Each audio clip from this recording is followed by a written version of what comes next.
Boa noite, boa noite, boa noite, boa noite. Quem está aí, quem está aí, quem está aí? Boa noite, já estou vendo o pessoal entrando. Como é que vocês estão? Aline, boa noite, boa noite. Boa noite. Se acheguem pra gente conversar. Um oi de Boston. Oi, Aline. Beijos. Que horas são aí, mulher? Qual o tema de hoje? Hoje eu vou falar sobre formas clínicas do fibroedema geloide e tratamentos estéticos. Se a internet deixar, porque minha internet está horrível. Aninha, beijos de Portugal, Porto. Beijos. Que horas são aí, Aninha? Claudinha, boa noite. Pô, massa, 6 horas da tarde. Tranquilo, então, né? Pra poder me assistir. Eu pensei que fosse de madrugada, alguma coisa assim.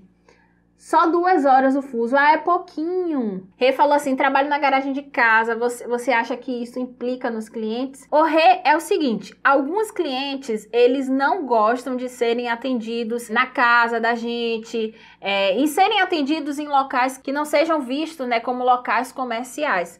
Então, o que é que você precisa fazer? Você precisa identificar o seu público. Esse aí não vai ser o seu público. Você vai precisar focar no público que não se importa em ser atendido na sua casa, de ser atendido no seu espaço, né, na sua garagem, que obviamente você deve ter reformado, você deve ter transformado em uma clínica, em um lugar mais aconchegante. Então, o que a gente precisa ter em mente é o público. A gente tem que focar no público. Esqueça o público que gosta de salão, esqueça o público que gosta de clínica e a gente foca no público que não tem problema, que não se importa em ir até você. A mesma coisa quando a gente vai atender em casa, né? Quando a gente atende a domicílio. A gente foca no público que quer ser atendido na casa dele. E a gente tem público para todo mundo.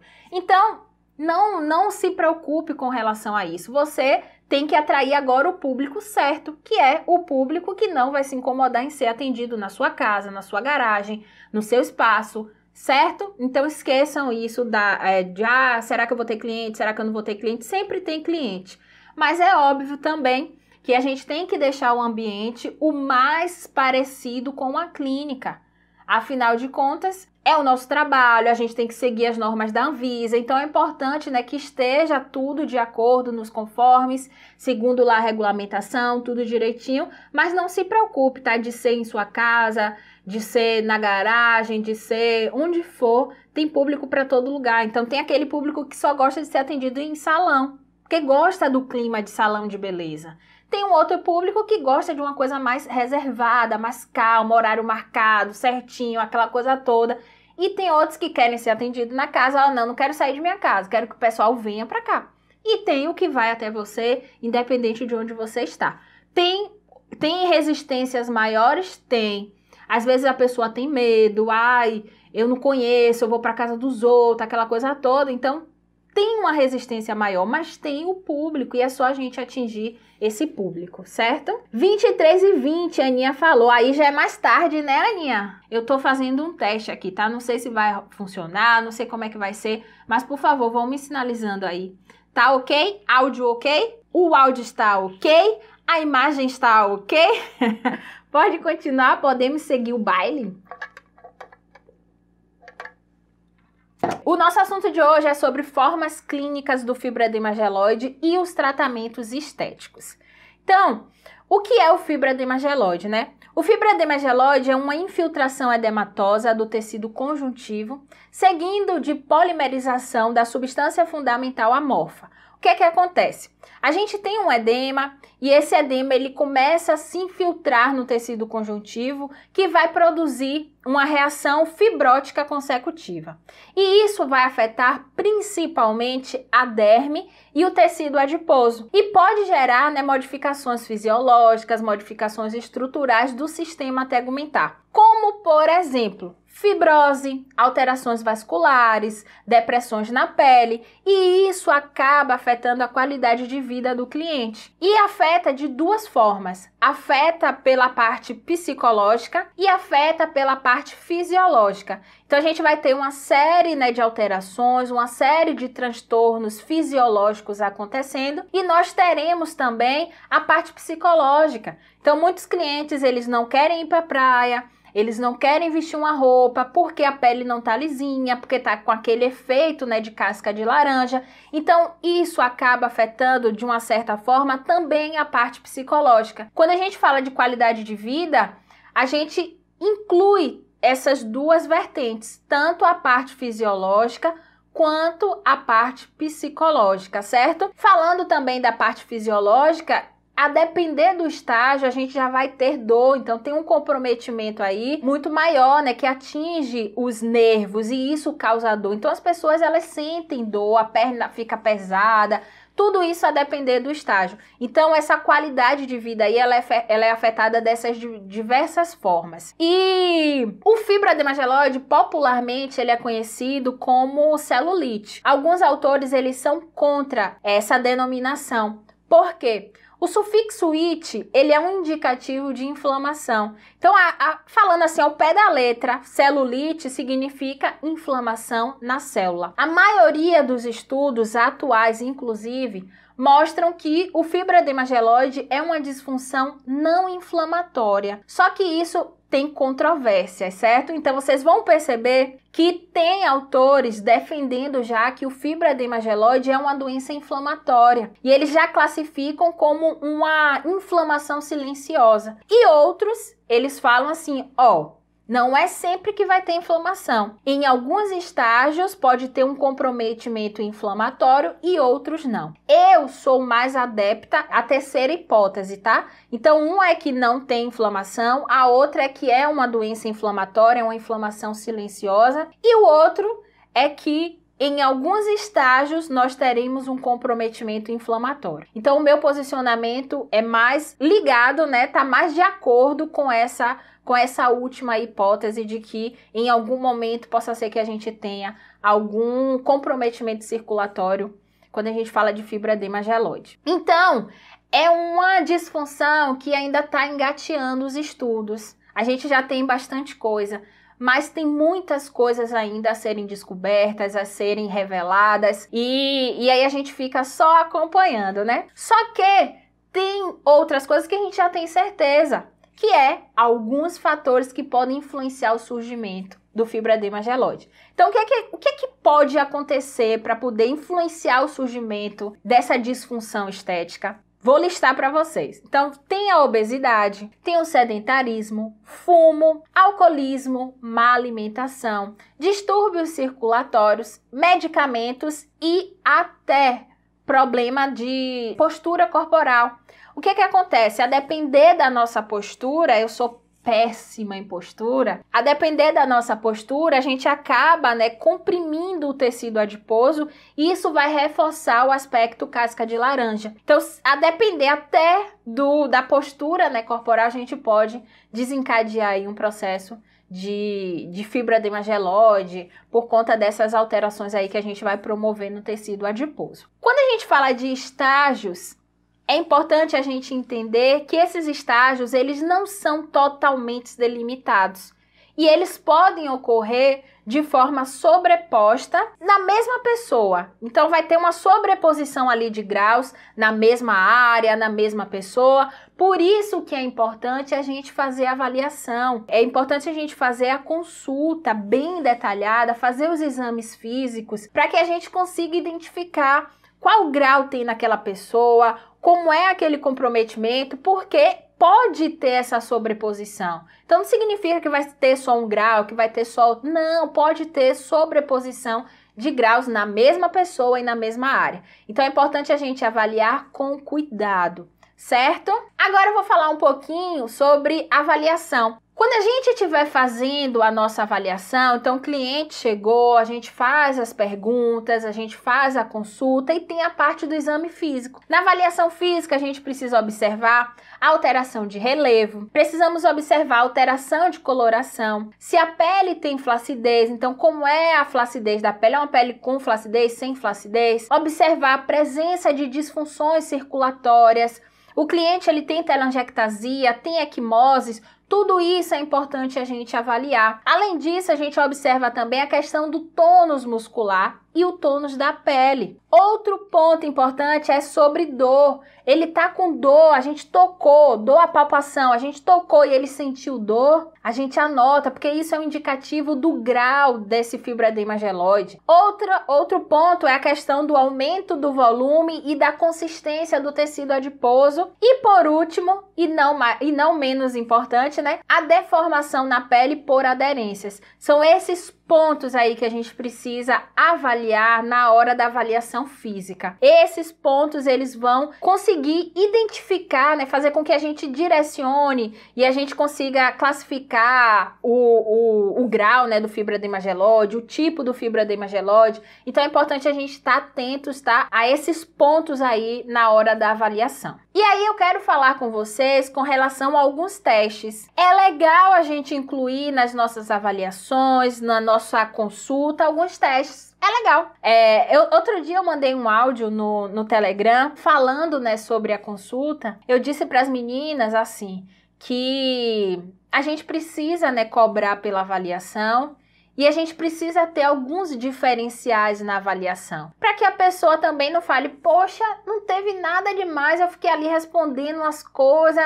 Não, é importante que a gente diferencie a nossa consulta para que não seja igual a de todo mundo. Então, como é que a gente faz isso? Um dos pontos é a gente tendo alguns acessórios, a gente tendo alguns aparelhos, né, que vão fazer essa avaliação, e também tem as avaliações que é com a mão da gente, é daquele jeito mesmo, a gente consegue fazer sem problema nenhum. Então, o primeiro teste que eu trouxe aqui pra gente falar é o teste casca de laranja. Nesse teste casca de laranja, o profissional ele tem que pressionar o tecido adiposo entre os dedos, e aí a gente usa, né, o polegar e o indicador, e a gente pressiona o tecido adiposo, né? Fazendo essa pressão aqui, a gente consegue ver como é que tá aquele aspecto casca de laranja. Outra opção, ao invés, né, do polegar e do indicador, é utilizar a palma das mãos. Então, a gente pega a palma da mão e a gente aperta esse tecido adiposo para poder avaliar, né, aquele aspecto casca de laranja. E esse aspecto, ele também pode ser percebido com a contração voluntária da musculatura. Então, a gente pode pedir para o cliente ele fazer uma contração e aí a gente observa como é que está aquele aspecto. Esse aí é um tipo de teste onde a gente vai avaliar o aspecto casca de laranja. O segundo teste é o teste de preensão. O teste de preensão, a gente vai avaliar a dor. Será que aquele estágio do fibroedema geloide ele já está avançado? Ele já tem comprometimento de dor? Como é que tá? Então a gente faz o teste de preensão. O teste de preensão é bem simples também. Você vai pressionar entre os dedos o tecido adiposo, né, do cliente de vocês e vai promover uma tração vertical. Então, o que é que a gente vai fazer? A gente vai pegar o tecido adiposo, a gente vai apertar e a gente vai puxar para cima. Quando a gente faz isso, a gente pergunta com relação à dor. Como é que tá a dor? Ela foi muito incômoda? Incomodou demais? Doeu pouco? Foi tolerável? Se essa dor ela foi incômoda mais que o normal, é sinal de que esse fibroedema geloide ele já está associado a alterações de sensibilidade dolorosa, certo? Então, esse segundo teste é o teste para a gente avaliar a dor do cliente. E aí a gente pressiona, puxa e depois pergunta ao cliente o que é que ele sentiu. Um outro teste que eu trouxe aqui pra gente avaliar, incluir aí na nossa consulta, é esse aí todo mundo conhece, eu tenho certeza, que é o teste sinal de Cacifo ou de Godet. É uma avaliação com relação ao edema. A gente vai ver se aquele tecido ele tá com muita retenção de líquido, se ele tá com pouca retenção de líquido, como é que tá tudo. E como é que essa avaliação é feita? A gente vai pegar o polegar ou 2 dedos, como vocês quiserem, pode ser o dedo indicador, pode ser 2 dedos, pode ser o polegar, E a gente vai fazer uma pressão. Essa pressão a gente vai deixar por 5 a 10 segundos. Pressiona lá o local por 5 a 10 segundos, retira, né, os dedos e aí a gente vai observar se ficou a marca dos dedos. Se essa marca do dedo ela permanecer por um tempo mais longo, é sinal, né, de que essa pessoa ela tá com retenção de líquido e ela está com problemas, né? Logo, ela está com problemas na circulação. Então esse aí é um teste para edema. Então a gente viu o teste para poder avaliar a parte, né, do aspecto casca de laranja, a gente viu para avaliar a dor e agora a gente viu o teste para poder avaliar a questão do edema, da retenção de líquido. O teste pode ser feito em pé, pode ser todos esses podem ser feitos em pé, tá? Teste de cacifa, a pessoa pode estar sentada, sem problema nenhum também. Mas esses aqui todos que eu falei, a pessoa pode ser feita em pé. Existem outros tipos de teste que nos auxiliam. Tem aparelhos, né, como eu falei, tem outros testes. Façam todos eles para que a gente consiga, né, classificar da melhor maneira possível o comprometimento daquele tecido. Então façam o teste para a gente poder ter uma avaliação mais criteriosa. Aí agora a gente vai falar sobre três formas clínicas do fibroedema geloide e quais recursos a gente pode utilizar para poder atuar, né, nessas disfunções. Só lembrando para vocês que quando a gente vai estudar, quando a gente vai pesquisar, a gente percebe que tem vários tipos de classificação, tem autores que classificam de um jeito, tem autores que classificam de outro jeito. É importante que vocês busquem a forma que seja mais fácil para vocês, porque às vezes complicam tanto que fica difícil, né, a gente chegar ali na hora e conseguir fazer uma avaliação, aquela coisa toda. Eu sou da posição que a gente tem que buscar as coisas que sejam mais simples.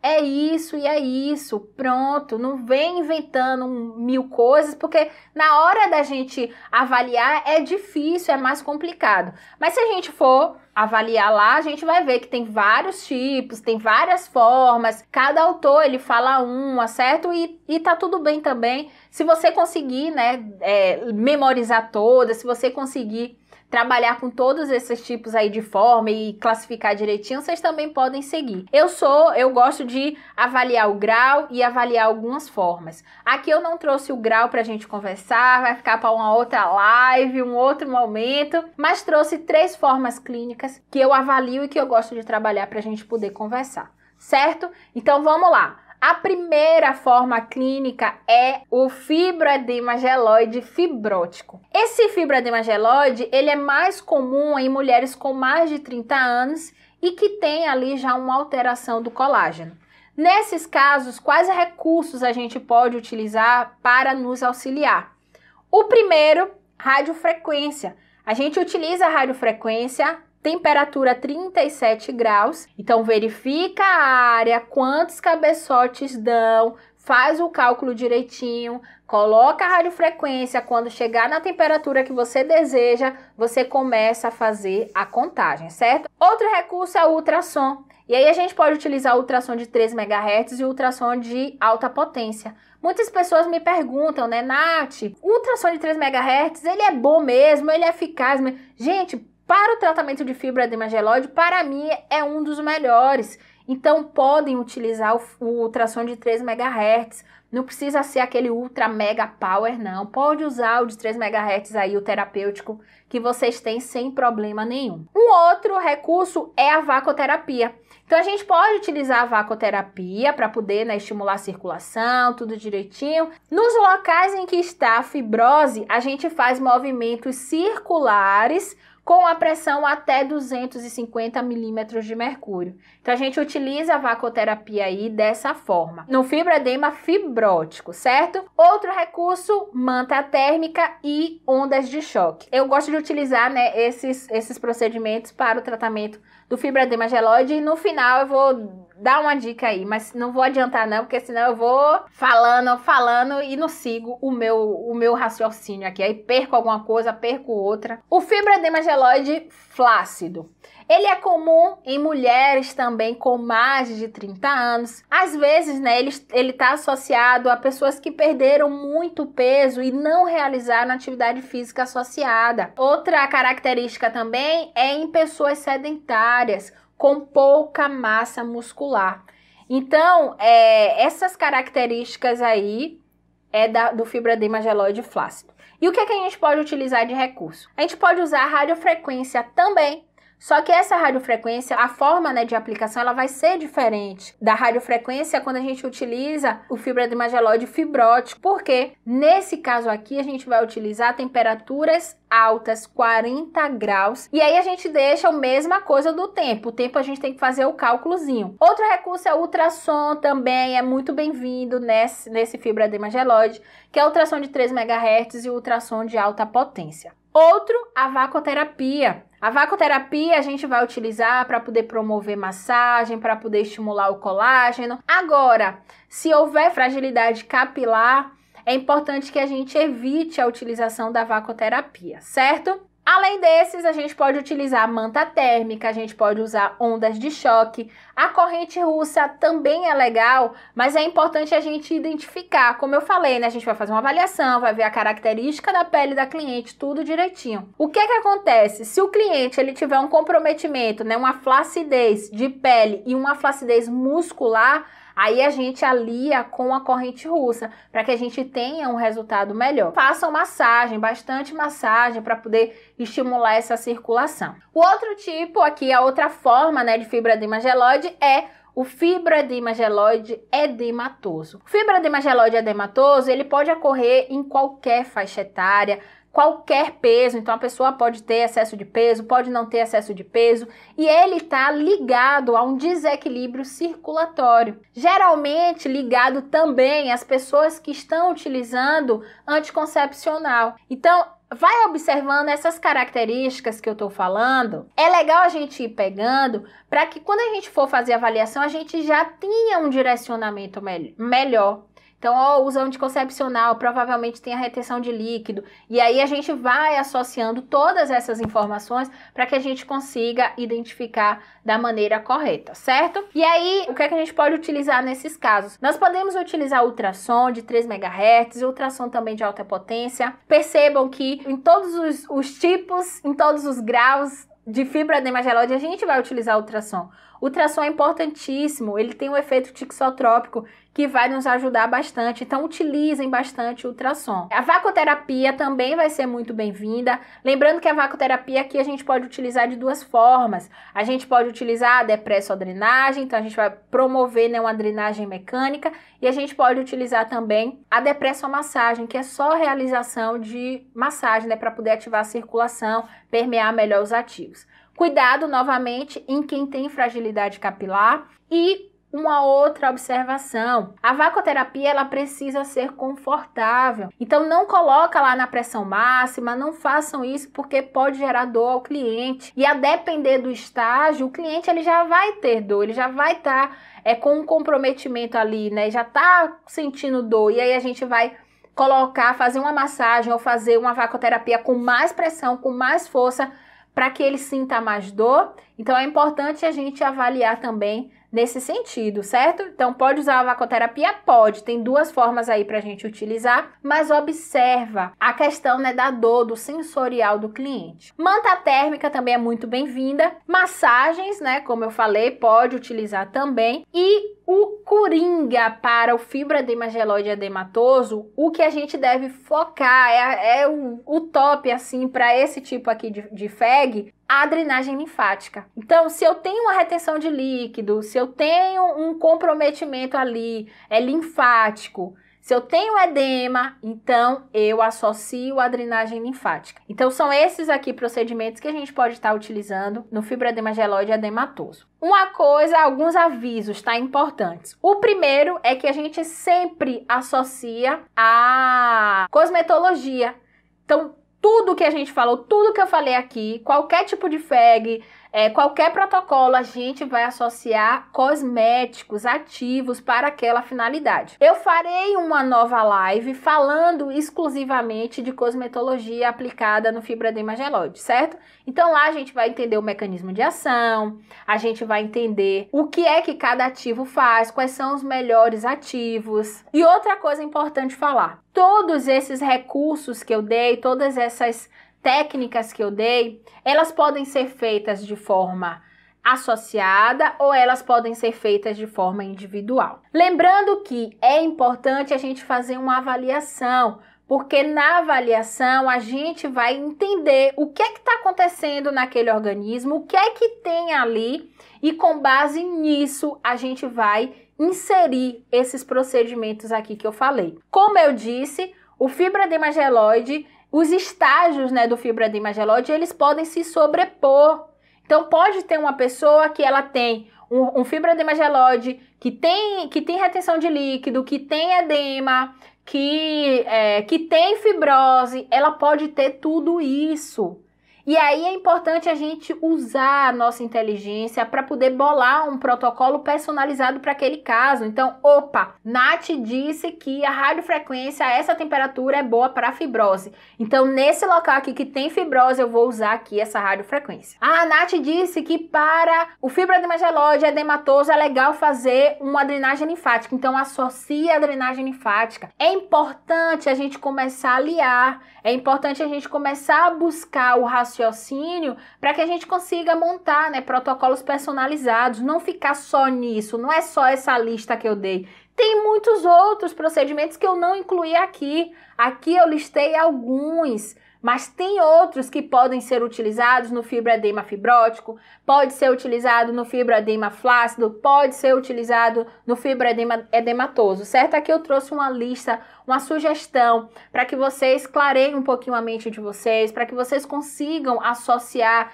esses procedimentos. É importante que vocês combinem protocolos que vão somar. Então eu vou utilizar essa técnica com essa porque dá resultado. Não usem técnicas que vão anular uma outra, tipo drenagem linfática e massagem modeladora, que aí a gente anula o efeito. Então não façam associações que vão anular ou que vão acabar prejudicando aquela disfunção. Por isso que é importante a gente entender, certo? Entende lá o que acontece, avalia o cliente de vocês, vejam aí as sugestões, o que é que vocês têm ao alcance de vocês, para que a gente comece a misturar, a associar, a inserir, certo? E por hoje é isso, eu espero que vocês tenham gostado. Se tiver dúvidas, coloca aqui nos comentários. Não esqueça de se inscrever no canal se você ainda não for inscrito, comentar, dar o like, compartilhar aí com os amigos e espero vocês na próxima aula. Não esqueça também de me seguir no Instagram, no Facebook e participar do canal no Telegram. Tô esperando vocês. Beijos, beijos e até a próxima.